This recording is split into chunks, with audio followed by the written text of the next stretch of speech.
propósito del día de hoy es que ustedes adquieran ciertas competencias, ¿no? Que tienen que ver con estas estrellas, capacidades, de reconocer que esa filosofía de límites que tienen con otros hoy en día y la visión contemporánea de esta. Siguiente. Ahora, para hablar acerca de la filosofía de la ontología de línea de intervención, que seguramente la van a escuchar no solamente ahora, sino que van a volver a escuchar, esto, para entrar en una comprensión mayor, tiene que ver con la conservación de los tejidos, ¿no? Queremos ser conservadores. No sé si recuerdan que en algún momento de su vida les ha pasado que alguien, la abuelita, algún familiar, una persona les ha dicho, ay, en mi tiempo me dolía un poquito y ya, extracción, ¿cierto? O pues yo tenía un poquito chiquito y me pusieron una corona, ¿no? Entonces, cuando hablamos de este tipo de procedimientos, ¿ustedes creen que se habla de un tipo de tecnología conservadora? No, ¿no es cierto? Si tengo un poquito y decido hacer una corona administrada, o si tengo por ahí un dolorcito y me extraigo la muela, ¿no? Como decían antes, pues no es una orientación conservadora, ¿no? Y al contrario, hoy en día se trata incluso en las ortodoxias de tratar de preservar las piezas dentales. Anteriormente también los ortodoncistas, maloclusión que veían, dientes que sacaban, saquemos los pasos premolares. Hoy en día las filosofías se están sintiendo de más conservadoras. Entonces, esta es una filosofía que tiene que ver con la detección temprana de la enfermedad, con la continuidad de tratamientos en niveles moleculares, con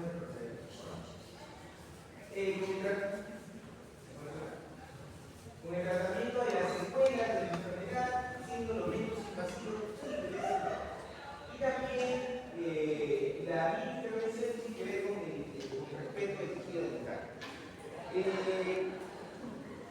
Probablemente, bueno, no es su tiempo, pero en nuestro tiempo, por ejemplo, nos enseñaban a hacer amalgamas dentales.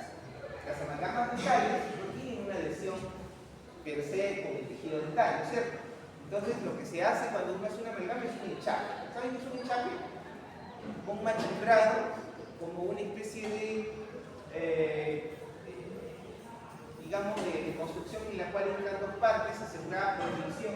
Por eso necesita una determinada modificación en el tejido. Es decir, si yo quisiera colocar una amalgama, pues necesito hacer la cavidad de una determinada profundidad, ¿no es cierto? Pero hoy con los sistemas adhesivos, los nuevos materiales, pues no es necesario que yo prepare por un poquito chiquito una gran caja para que se obtenga el material, ¿no es cierto? Entonces vamos a tratar de preservar el tejido. Y para preservar el tejido tenemos que tener conocimiento de hasta dónde se encuentra afectado, cuáles son los límites de los materiales que vamos a usar, ¿no es cierto? Entonces, en esa filosofía se basa en conservación de tejidos, pues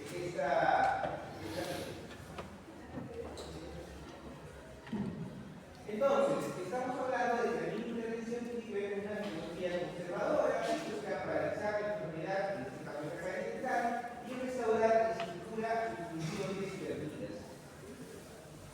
Ahora, vamos a tener tres grandes niveles, ¿no? No invasivo, microinvasivo e invasivo. Cuando hablamos de un nivel de intervención no invasiva, hablamos de algunos elementos importantes, ¿no? El control de dieta, el control de biofilm y la revitalización y uso de fluidos. Y fíjense, cuando hablamos de una intervención no invasiva es porque ¿cómo se produce la caries dental? ¿A partir de qué? Se produce porque tenemos un microbio supervirulento. Ustedes por ahí de alguna manera reciben una contaminación por parte de una persona que sí tiene caries y ustedes no tenían inmediatamente les da caries. No es así, ¿no es cierto? Es un proceso más complejo y tiene que ver fundamentalmente con este factor que significa la dieta, ¿no? Y la dieta es un factor externo que se puede controlar, entre comillas, a partir de un adecuado conocimiento, de una sensibilización sobre aquellos factores que podrían dar lugar a un desequilibrio en la cavidad oral, un desbalance en el pH, que puede dar lugar a un proceso de pérdida de minerales, ¿cierto? Una ley. Y eso se maneja fundamentalmente a partir de una adecuada higiene, que es el control del biofilm, un control de la dieta y para aquellos procesos incipientes, la utilización y uso de fluidos. Eso es una intervención mínimamente invasiva, porque a partir de estas intervenciones pues, se logra un resultado que es la eliminación de la cadena vegetal sin necesidad de o ignorarla o realizar preparaciones sanitarias por el hecho de que tenemos una lesión incipiente, ¿cierto? También tenemos un nivel microinvasivo en el cual, digámoslo así, ya existe la presencia de una secuela producto de la enfermedad que ha avanzado un poco más o por ahí tenemos algunas circunstancias anatómicas, puede ser la presencia de cosas profundas, que nos da lugar a la necesidad de colocar una barrera física como son los señales, o la infiltración racial. Ya después vamos a ver. También tenemos un nivel invasivo en el cual se va a realizar remoción selectiva del tejido afectado, el tratamiento restaurador traumático y luego encontrar y restauraciones. Pero no restauraciones en la filosofía anterior, ¿no? De tomar la mayor cantidad de tejido, preparar grandes espacios o cavidades para mejorar la retención, sino justamente tratando de preservar el mayor tejido. Entonces, vamos a tener varios niveles en esa lógica intervención dadas por un diagnóstico temprano para evaluar el riesgo. Ya hemos hablado anteriormente del riesgo de caída dental, la remineralización de las lesiones callosas, la prevención de la caída dental, intervenciones operatorias mínimas y en aquellos lugares que sea necesario reparar, cubrir en lugar de retirar la restauración, ¿no? Entonces, claro, para todo ello hay una base científica que ampare ese procedimiento y que nos asegure procedimientos sólidamente sustentados. Entonces, para este primer aspecto que es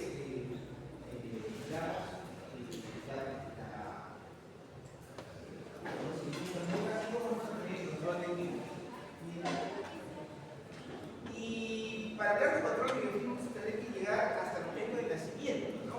Hasta el momento del nacimiento. Muchas madres, porque es una realidad todavía hasta ahora, muchos padres no tienen conocimiento de que es necesario realizar higiene en los niños cuando nacen, incluso antes de que aparezcan los dientes. Es necesario hacer un control de la calidad bucal. Entonces, a veces da temor, sobre todo cuando son primerizos, ¿no? Pero es necesario que ustedes difundan también la filosofía respecto a la necesidad de limpiar rebordes gingival, lengua y carrillos en el bebé. También durante la edición dental, pueden utilizar una serie de dispositivos que pueden ser usados como casas, hieleras o cepillos dentales pegados al momento y la introducción del dentífrico de la pasta dental con una concentración no menor a 1000 partes por millón. Ya es por todos conocido de que la capacidad protectora del fluoruro, al menos en los dentífricos, solo es efectiva a partir de este nivel de concentración. Concentraciones menores no son efectivas y eso se sabe desde hace muchos años. Entonces, cuando ustedes tienen la experiencia esta de pasear por los supermercados, revisen el área del segmento dental. Les cuento que ese es su rubro de trabajo. Entonces tienen que estar permanentemente informados de qué hay de nuevo, qué va a salir y a partir del conocimiento que tengan, observar clínicamente. Muchas veces observamos un niño, ¿no? Con esas características, pero cuando aplicamos el cuidado de plantas, tenemos que observar ciertas estructuras pigmentadas que nos van a ayudar a la identificación de una placa blanca. Entonces, ¿qué es importante para remover esta placa blanca que se ha formado esta biopelícula? Pues la desorganización permanente de esta película adquirida, ¿no? Y eso cómo se logra a través del cepillado dental. tan sencillo, pero con el cepillo se pueden hacer grandes cambios. Ahora, vamos a señalar también de que el uso del cepillo va a empezar a emplearse a partir de la aparición del primer diente. Porque obviamente las encías no las vamos a cepillar, ¿verdad? Puede, pero es bebé más complejo. Usamos otro cepillo. Pero a partir de la aparición del primer diente, lo más eficiente, y eso está probado, es un cepillo dental. Con unas características especiales para cada tipo de edad, que es cierto, pero es el cepillo dental. Ahora, el cepillado va a depender de muchos aspectos, ¿no? La edad, la habilidad, el interés del paciente, la disponibilidad y el tiempo que está empleado por los padres para supervisar o realizar ese cepillado. Porque también está probado que los niños no tienen esa destreza, los niños pequeños, sino hasta edades más avanzadas, 8, 9 años, para poder realizar, no tienen la destreza suficiente como para realizar un cepillado eficiente. Entonces, en ese conocimiento, pues es responsabilidad de los padres más o menos hasta esa edad supervisar el cepillado dental. ¿Okay? Ahora, existen un montón de técnicas, básicas, modificadas. Hay una serie de técnicas que se pueden desarrollar. Sin embargo, es importante que desde un punto de vista estrictamente objetivo se puede evaluar el cepillado que tiene el niño. Y hay criterios que se han planteado para evaluar el cepillado dental. Criterios objetivos. ¿Sí? Y eso va a partir de qué? De revelar la placa. Porque puede decir, toda la gente se cepilla todos los días. Mañana y tarde noche se cepilla de todo. Pero ¿cómo comprobamos si el cepillado es efectivo? A través de la evaluación con índice de higiene oral, ¿no es cierto? Ahí aparecen los resultados. Después efectivamente se cepilla todos los días, pero es ineficaz el procedimiento que realiza, ya sea por un tema de destreza, ya sea por un tema que está relacionado con el inadecuado uso de los materiales de higiene, pero tenemos que determinar eso para poder ofrecer sugerencias a nuestros pacientes, de sus padres. La orientación va a venir de la visitadora clínica, ¿no es cierto? De la representante de BIC, de Colgate, de ahí va a venir la orientación que tienen que venir ustedes. Entonces, algunos criterios que se han planteado para poder evaluar la higiene del cepillado tienen que ver con la evaluación del cepillo. A ver, ¿qué cepillo están usando? A ver, señora, ¿qué cepillo le ha comprado a su niño? A ver si le compran uno con juguetitos, con figuritas, pero en realidad son más, digamos, más parte mercantil de eficiencia, ¿no? Tenemos que evaluar eso, las dimensiones de las cerdas, el tipo de cerdas, todo lo que está referido al cepillo. Evaluación de científico, ¿qué tipo de cepillo? ¿Cuál es ¿qué concentración de fluoruro tiene ese dentífrico? ¿Cuándo caduca ese dentífrico? O sea, por eso tenemos que ver las cosas que usan para poder evaluarlas. ¿Qué características tiene ese dentífrico? ¿Dónde lo conserva? Fíjense, hay detalles de la prescripción de pastas dentales que a veces se nos pasan por encima, pero hay mucho que decir solo de pastas dentales. Entonces, para que tengan esos parámetros. Después, la cantidad de dentífrico. A ver, evaluamos el tipo de cepillo que está usando. ¿Es de niño, es de adulto, es de adolescente? Pues, ¿es adecuado para la cavidad bucal que tiene el niño? ¿Qué parámetros usamos para saber si la parte activa de un cepillo es adecuado o no para una cavidad bucal? Eso ya vamos a ver en la práctica. ¿Qué concentración tiene? ¿Qué cantidad de dentífricos está aplicando? Por lo general siempre se equivocan en esta parte, por eso que vamos a hacer un trabajo especial en la práctica respecto a este tema de la evaluación de la cantidad de dentífricos que está colocando. ¿Hay un enjuague previo? No hay un enjuague previo de la boca antes de realizar el cepillado. No es lo mismo cepillarme con la boca llena de comida que habiéndome enjuagado, ¿es cierto? O sea, son distintos aspectos que se han identificado, que son reportados por los investigadores como parámetros susceptibles de evaluación. El agarre del cepillo. ¿De qué manera lo agarra? ¿En forma de lápiz? ¿Lo agarra en forma de un extremo, como si fuera una cuchara? ¿Con fuerza? ¿Qué sé yo? Existe una secuencia frecuencia humor cepillado o existe digamos, una técnica aleatoria? Empieza por abajo, a la izquierda, en otro momento por la derecha, superior. Tiene que haber humor.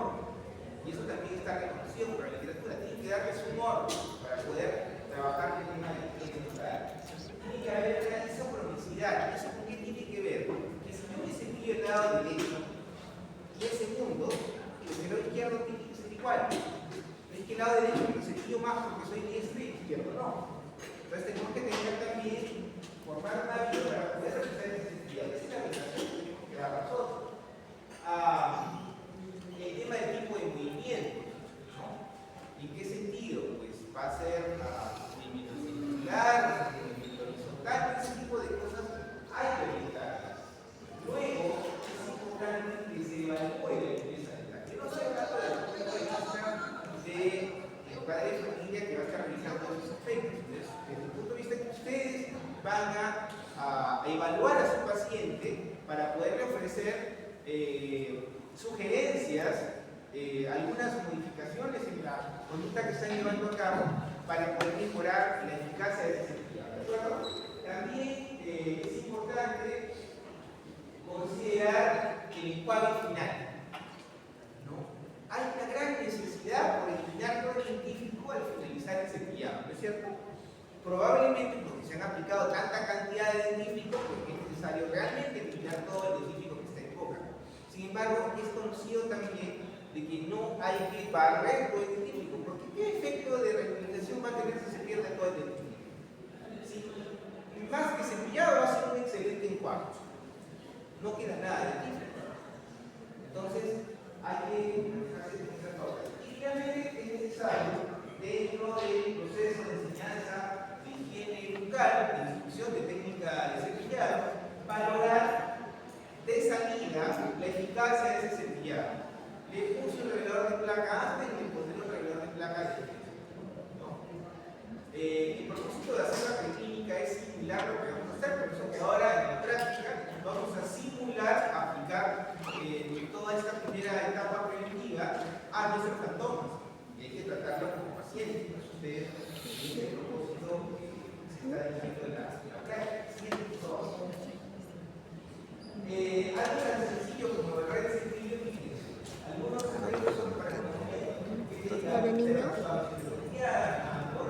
Mira cómo se para la boca, el cepillo eléctrico, que a veces es una consulta permanente, pues solo podemos identificar los casos de pacientes con habilidades diferentes, con ciertas discapacidades.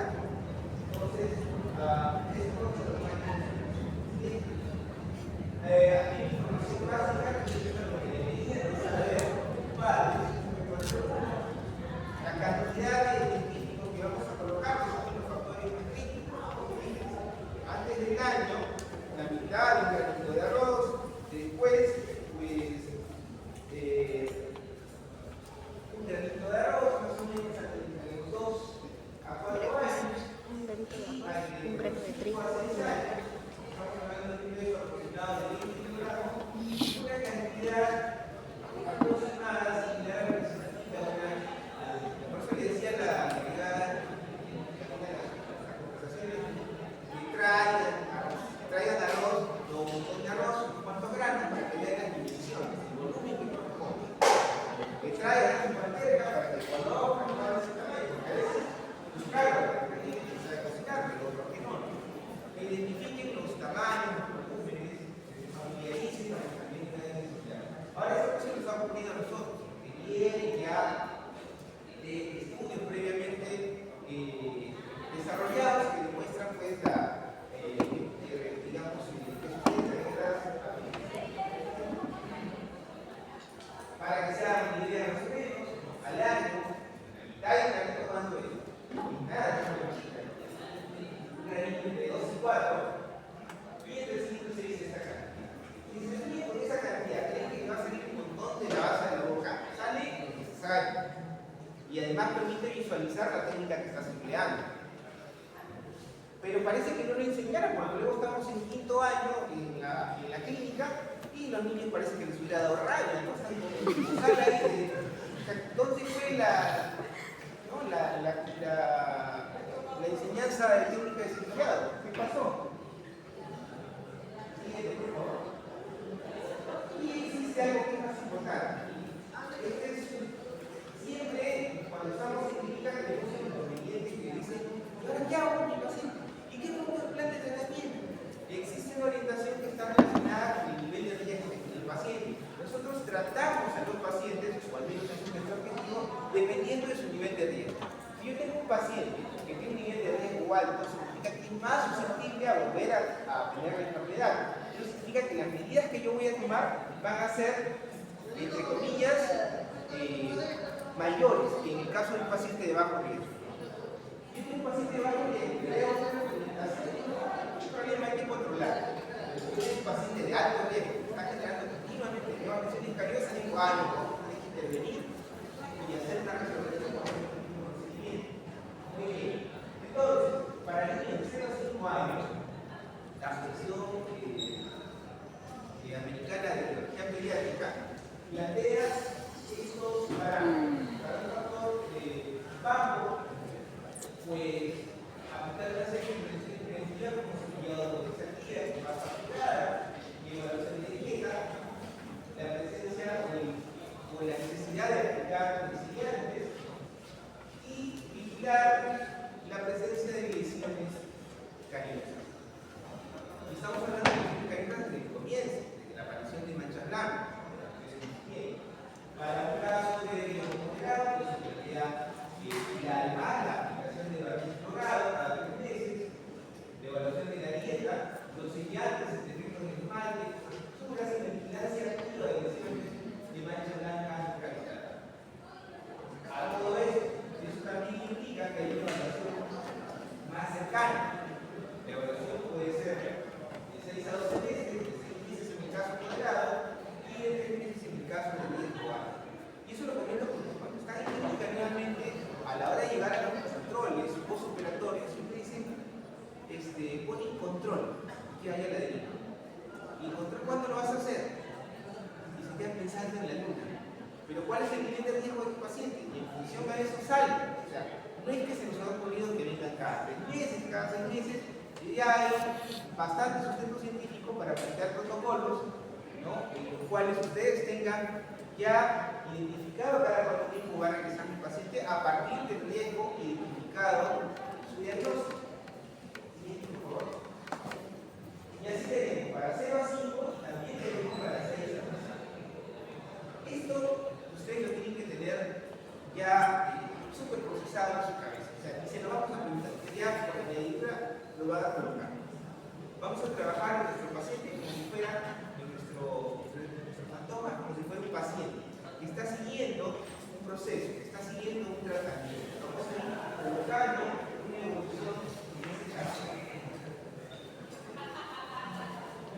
Ahora, a partir de lo que hemos comentado, pues tienen que salir algunas conclusiones. Como por ejemplo, no gastar su dinero en pasta y flúor. Este país es un país de alta o de baja prevalencia de cáncer. Alto. ¿Qué dice? Alto. Recontra.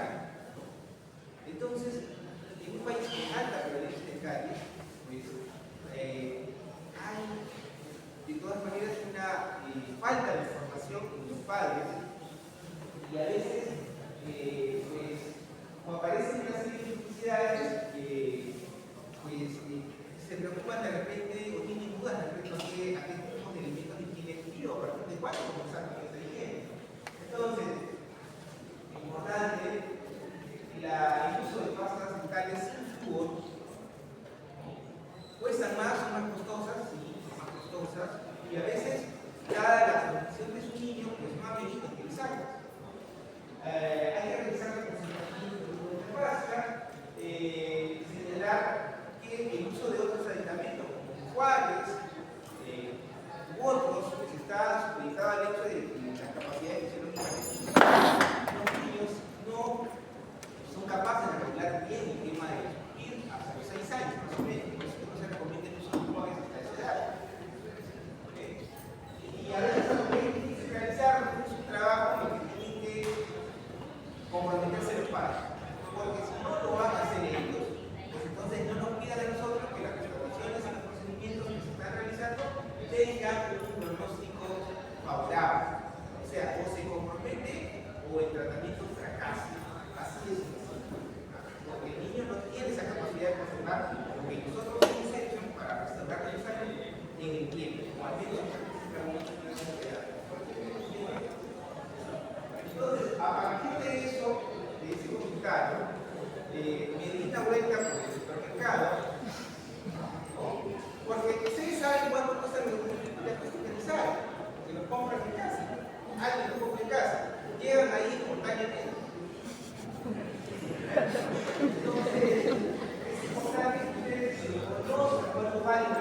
supuestamente. Porque a veces parece que la computadora sabe más que nosotros. El tribunal puede ser más de científicos que nosotros, de enjuagatorios que nosotros, de hilos dentales que nosotros. Pero si ustedes miran al mercado, si conocen los hilos que existen, el material que llega al mercado, pues entonces no van a saber.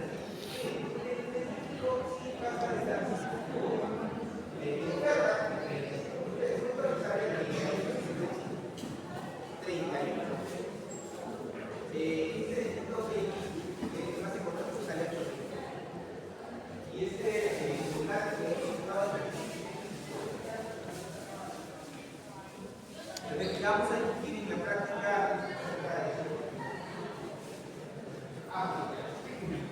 A ver, bien, ya. Vamos a trabajar en. Vamos a hacer esto rapidito porque tenemos que entrar a la práctica. Uno de los elementos importantes que vamos a utilizar en ontología nos va a ayudar a qué? A realizar las piezas dentales, ¿no?, que se encuentran afectadas por una lesión incipiente, por un primer proceso de desmineralización. ¿Cómo lo vamos a usar? Tenemos básicamente estos tres tipos de fluoruros que vamos a utilizar. Estos son fluoruros de aplicación DOP, porque también existe la aplicación sistémica y eso lo vamos a mostrar en la práctica. La aplicación tópica, tenemos el fluoruro que es aislado, y el fluoruro varones. Estos ya vamos a ver en práctica tienen determinadas características. Todos van a cumplir una función, pero a partir de sus propiedades y características lo vamos a emplear. Estos dos fundamentalmente se emplean a veces se emplean en niños mayores, niños que tienen la capacidad de sentir, porque es un riesgo colocar una cantidad de fluoruro con estas concentraciones tan elevadas, 2.300 partes por millón, 1.000 partes por millón, en la calidad de un niño que se puede intoxicar con el fluoruro. ¿Qué hago en caso de que se intoxique, que se trague una cantidad de fluoruro importante? ¿Saben qué hacer? ¿Saben qué darle? ¿Qué se ponen a llorar? ¿Llaman al doctor? Tienen que saber qué hacer. Vayamos al niño. Entonces, este tipo de fluoruro se emplea en niños grandes, en niños a partir de 6 años más o menos, que tienen esa capacidad de sentir. Y para los niños pequeños vamos a utilizar aquello que hay esa necesidad por varones. Que presenta la seguridad de adherirse a la superficie sin este riesgo de tener la posibilidad de emitirse una gran cantidad. Porque estos son fluoros que tienen una gran concentración porque van a permitir modificar la superficie de la esmalte para poder captar minerales a partir de las propiedades del fluoruro. Y espero, vamos a ver en práctica, que por sus amplios conocimientos de química y bioquímica, por haber ingresado a esta institución, un examen que es tan riguroso, pues recuerden cuáles son las propiedades del flúor. Su número atómico, su capacidad de electronegatividad, recordarán esos libros de cuerpo de la pre, ¿no?, en la academia. Espero, porque a partir de ello es que nosotros podemos comprender por qué hacen lo que hacen.